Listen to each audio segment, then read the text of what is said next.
Hi everyone, मैं सौरभ सिंह स्वागत करता हूं आपके अपने YouTube channel SS Gurukul official ज्ञान पर। फ्रेंड्स, आज से हम लोग स्टार्ट करने वाले हैं बिहार बोर्ड क्लास 12 के लिए होम साइंस का। होम साइंस स्टार्ट करने से पहले इनके सिलेबस को हम लोग अच्छे से जान लेते हैं। देखिए, पिछले कई सालों से आपको जैसे कि पता है, पिछले कई सालों से बिहार बोर्ड जो है सेम पैटर्न पर सवाल अपना पूछ रही है। ठीक है, जैसे कि होम साइंस की बात करें तो इसमें प्रैक्टिकल भी होता है। तो जिस पेपर में प्रैक्टिकल है उसका ऑब्जेक्टिव 70 मार्क्स का होता है। ठीक है, उसका ऑब्जेक्टिव जो होता है, ऑब्जेक्टिव 70 मार्क्स का होता है। 70 मार्क्स का मतलब कि दो सेक्शन में सवाल आता है। एक आता है आपका ऑब्जेक्टिव और एक आता है आपका सब्जेक्टिव। ऑब्जेक्टिव में इस वाले सब्जेक्ट में, यानी कि जिसमें प्रैक्टिकल है, होम साइंस में भी प्रैक्टिकल है, तो इसमें 70 ऑब्जेक्टिव आती है, जिसमें से आपको सोल्व कितना करना रहता है, 35 करना रहता है। कोई भी 35 आप कर सकते हैं, ऐसा नहीं है। ठीक है, 35 इसमें सोल्व करना रहता है। बात करते हैं ऑब्जेक्टिव कैसा आता है। तो ऑब्जेक्टिव भी दो सेक्शन में बट करके आते हैं, लघु और दीर्घ। लघु कितने होते हैं? लघु का नंबर ऑफ क्वेश्चन जो होता है वो होता है 20। लघु जो प्रश्न पूछे जाते हैं 20 पूछे जाते हैं, लेकिन इसमें से भी आपको केवल 10 का ही आंसर देना रहता है। मतलब इसमें भी आपको 10 का ही आंसर देना रहता है। दीर्घ उत्तरीय में कितना रहता है? तो दीर्घ उत्तरीय में आपको 6 क्वेश्चन पूछे जाते हैं, जिसमें से आपको सोल्व कोई 3 करना रहता है, कोई 3 करना रहता है। ठीक है, तो समझ में आ गया होगा। 35 मार्क्स तो आपको ऑब्जेक्टिव से मिल जाता है, और इस वाले में 35 कैसे है? तो देखिए, लघु में क्या होता है ना, नंबर ऑफ क्वेश्चन 20 होते हैं, लेकिन सोल्व आपको कोई 10 करना रहता है, और ईच क्वेश्चन 2 मार्क्स के होते हैं। यानी कि जितने भी प्रत्येक क्वेश्चन होते हैं वो 2 मार्क्स के होते हैं। 10 सोल्व किए तो 10 दूना 20, और इसमें 3 है तो 5 मार्क्स का होता है, तो 5 3 15। ठीक है, तो 20 और 15 मिलकर के कितना हो गया? 35 हो गया। और इधर ऑब्जेक्टिव में 35, तो टोटल मिलाकर के 70 हो गया। और 30 मार्क्स का जो प्रैक्टिकल होता है आपके कॉलेज वाले लेते हैं। बात समझ में आ गया? आइए जान लेते हैं हमारे बिहार बोर्ड क्लास 12 में जो होम साइंस है उसमें कितने चैप्टर है और क्या क्या पढ़ने हैं, कौन कौन से टॉपिक पढ़ने हैं। तो बिहार बोर्ड क्लास 12 की जो होम साइंस है उसमें 2 बुक है। ठीक है, 2 बुक है, जिसमें कुल चैप्टर जो है आपके, कुल चैप्टर है 25 चैप्टर है। ठीक है, 2 बुक है और उसमें टोटल चैप्टर जो पढ़ने हैं 25 चैप्टर पढ़ने हैं। बात समझ में आ गया? चलिए एक एक करके जान लेते हैं हम लोग। देखिए, पहला चैप्टर है जिसका नाम है शरीर क्रिया विज्ञान एवं अंतःस्रावी प्रणाली। ठीक है, पहले चैप्टर का नाम है शरीर क्रिया विज्ञान एवं अंतःस्रावी प्रणाली। इसमें हमको पढ़ना क्या क्या है? तो अंतःस्रावी ग्रंथि के बारे में पढ़ना है। ठीक है, अंतःस्रावी ग्रंथि के प्रकार पढ़ना है, हार्मोन्स के बारे में पढ़ना है। इसी में शरीर के स्वस्थ रखने में हार्मोन्स की क्या क्या भूमिका होती है ना।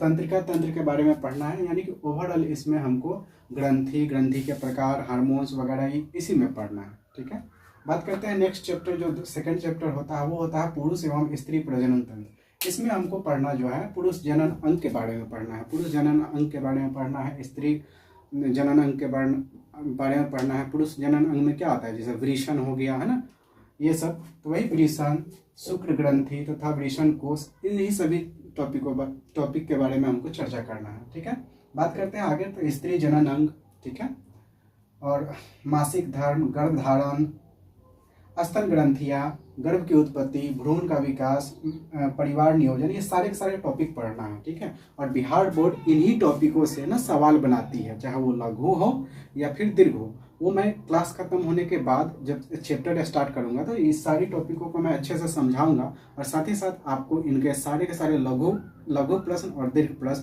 आपको मैं यहीं पर करवा दूंगा। ठीक है, और मेरे क्लास 12 के जितने भाई बहन हैं, है ना, वो अगर मेरे इस वीडियो को या फिर आने वाले जितने भी लेक्चर हैं उनको अच्छे से देखते हैं और नोट बनाते हैं, तो ट्रस्ट ऑन मी, आपको एक्स्ट्रा कुछ भी करने की ज़रूरत नहीं पड़ेगा। आप इतना विश्वास रख करके जाइएगा कि अगर 20 क्वेश्चन पूछेगा लघु के, तो 18 प्लस, 16 प्लस या फिर 18 प्लस ऐसा क्वेश्चन होगा जो आपको आ रहा होगा। आप सोचिए कि कौन लिखे कौन छोड़े। ठीक उसी प्रकार आपका दीर्घ उत्तरीय जो प्रश्न होता है उसमें भी आपको सोचना पड़ेगा कि कौन छोड़े। विश्वास रखिए, जितना मैं करवा दूंगा उतना आप नोट बना लीजिएगा और काफ़ी हो गया। आप पूरे टॉपिक को अगर नहीं पढ़ना चाहते हैं तो मेरे द्वारा जो भी आपके लघु प्रश्न और दीर्घ प्रश्न करवाए जाएंगे केवल उस प्रश्न को ही आप कर लीजिएगा, तो अच्छे से आपका नंबर हो जाएगा। ठीक है, अगर इस लघु प्रश्न और दीर्घ प्रश्न का आपको PDF चाहिए तो आप मेरे WhatsApp नंबर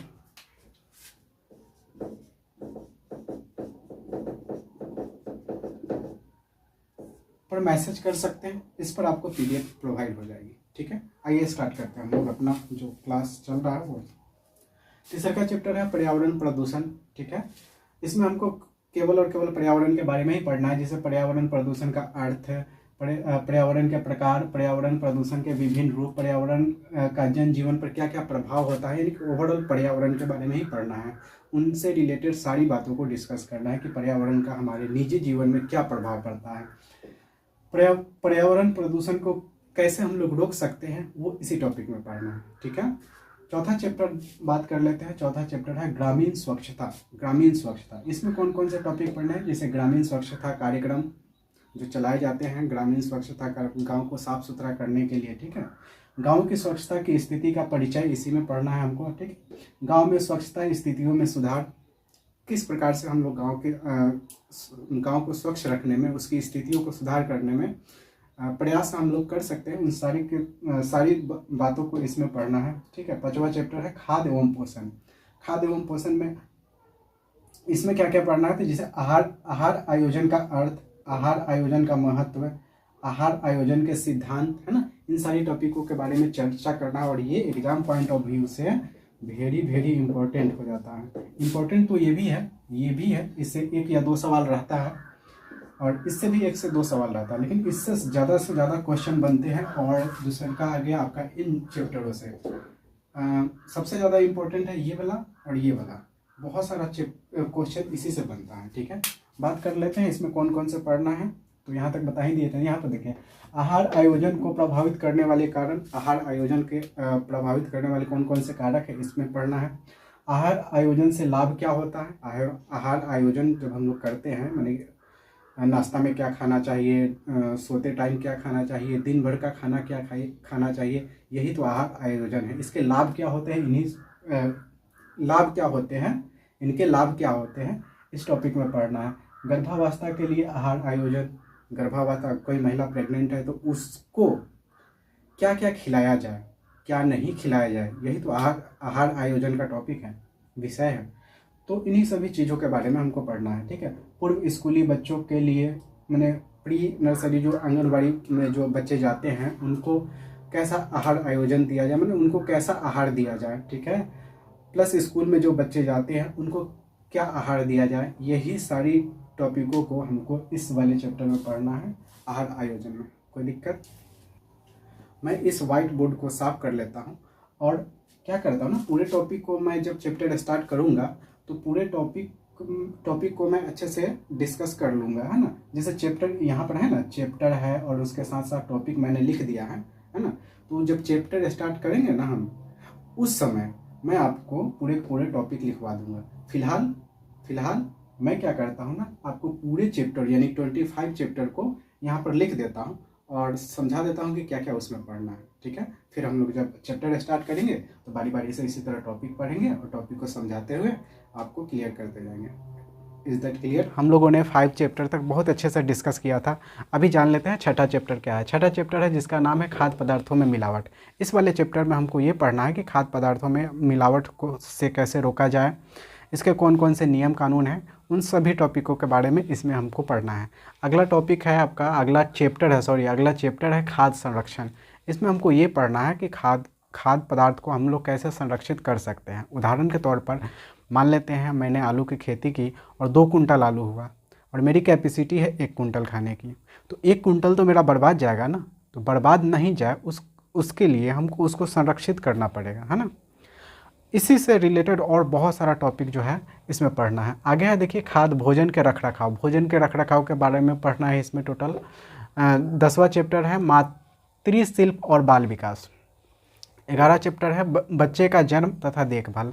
बच्चे कैसे जन्म होते हैं, हॉस्पिटल में जन्म होते हैं, घर पर भी जन्म होते हैं, तो उनका कैसे देखभाल किया जाए, के बाद और डिलीवरी के पहले क्या क्या विशेष बातें हैं जिनको ध्यान दिया जाता है, उन सभी बातों के बारे में इसमें हमको जानना है। आगे है घर व अस्पताल के लाभ और नुकसान।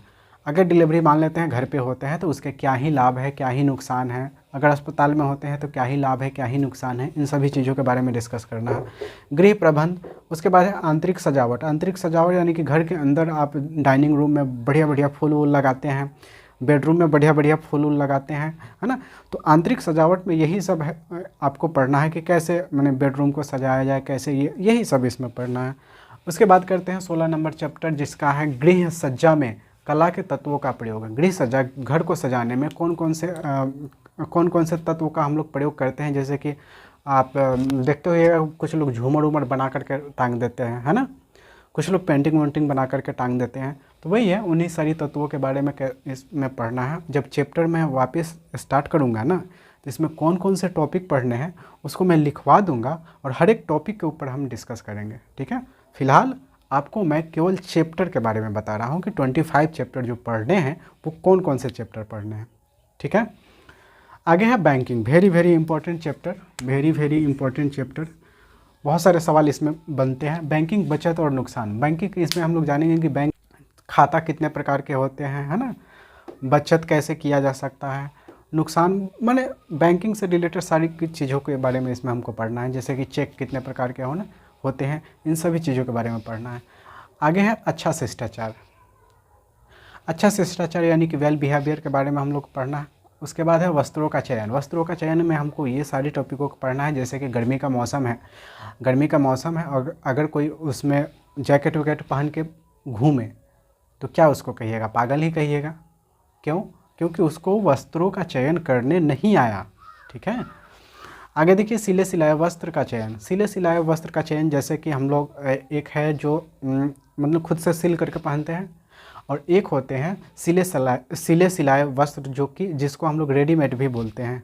अभी ये जो पहने हैं क्या खुद से सिल करके पहने हुए हैं? नहीं ना, ये मार्केट से ही हमको मिला, सिला सिलाया हुआ मिला। इनके कौन कौन से प्रकार होते हैं, सारी चीज़ों के बारे में पढ़ना है।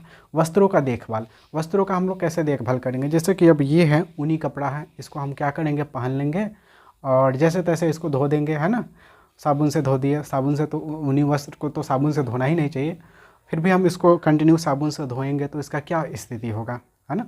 तो वही बात है, वस्त्रों के देखभाल में हमको इन सारी चीज़ों के बारे में पढ़ना है। धुलाई का उपकरण, धुलाई के कौन कौन से उपकरण हैं, इनके बारे में, वस्त्र धुलने के लिए क्या क्या उपकरण हम लोग इस्तेमाल करते हैं, प्रयोग में लाते हैं, उन सारी चीज़ों के बारे में इसमें पढ़ना है। आगे बात करते हैं 24वां चैप्टर है जो है धब्बे छुड़ाना एवं धुलाई की प्रक्रिया। कभी कभी क्या देखते हुए भोज वोज खाते वक्त या फिर कहीं पर आप दावत पे जाते हैं तो कुछ धब्बा लग जाता है। अब उसको छुड़ाने के लिए हम लोग क्या क्या कुछ नहीं करते हैं, क्या कौन कौन सी प्रक्रिया है जो उस धब्बे को छुड़ा सकता है, उन सभी बातों के बारे में हम लोग इस वाले चैप्टर में डिस्कस करेंगे। आगे है 25वां चैप्टर और अंतिम चैप्टर वस्त्रों का संग्रह, ठीक है। और यहाँ तक आपका जो है पूरा का पूरा चैप्टर समाप्त होता है। उम्मीद है कि आपको ये सिलेबस समझ में आया होगा, अच्छा लगा होगा। अगर अच्छा लगा है तो लाइक कीजिए, कमेंट कीजिए और सब्सक्राइब कीजिए। Thank you.